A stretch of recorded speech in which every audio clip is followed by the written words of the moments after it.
And Speaker Nancy Pelosi's husband attacked with a hammer inside of their San Francisco home.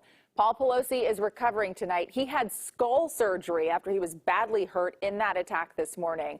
Now, Speaker Nancy Pelosi rushed back to San Francisco from Washington, D.C. You see her there, Chopper 5, capturing her as she touched down and then drove in her motorcade. She was rushed to SF General. We do know that Paul Pelosi was hit with that hammer multiple times. At least one of those blows was severe. Mr. Pelosi taken to the city's only level 1 trauma center, where doctors say they successfully repaired a skull fracture and treated less severe injuries to his right arm and to his hand. Officials expect him to make a full recovery, but they are being extra cautious considering his age. Now, police say the attacker is 42-year-old David DePappy, who is also recovering in the hospital tonight after being tackled by police during the arrest. He's known in the Castro as a pro-nudity activist, but his digital footprint shows much more. He's also an avid conspiracy theorist, posting videos supporting the lie that the 2022 presidential election was stolen and mocking the investigation into the January 6th riot at the Capitol. The suspect pulled the hammer away from Ms. Pelosi and violently assaulted him with it.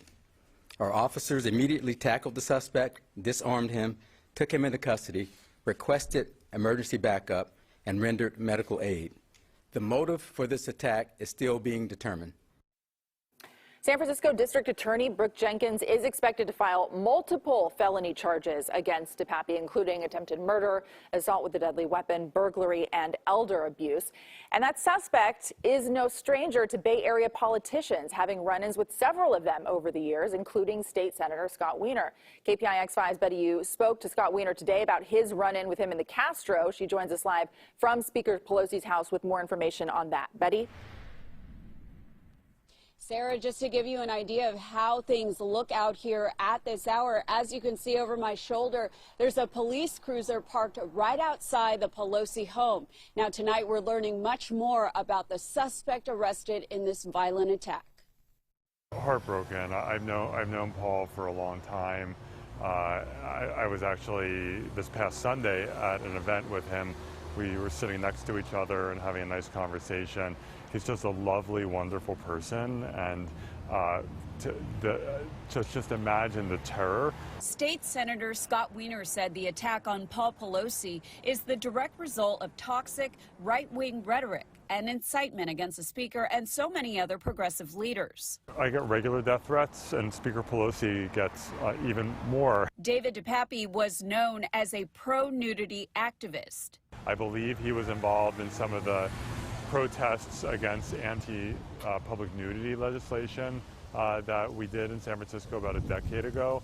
He was connected to a woman named Gypsy Taub, who was a very, very creepy, scary person. Gypsy Taub is seen in this YouTube video documenting her protest against the city's ban on public nudity in 2013. Wiener was a city supervisor representing the Castro and Noe Valley areas at that time. Police Chief Bill Scott was visibly upset during Friday's press conference. Our elected officials are here to do the business of their cities, their counties, their states, and this nation. Their families don't sign up for this to be harmed, and it is wrong.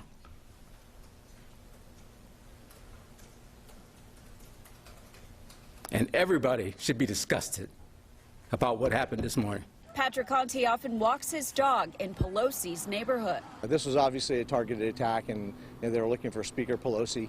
Whether you do or don't agree with her politics, there's no room for any of this in our society or in this city or in this country. We communicated a few days ago, and we were talking about getting together, and it's unfortunate, but I hear he's doing better and will make a full recovery, and I wish him a speedy recovery and wish him and his family the best.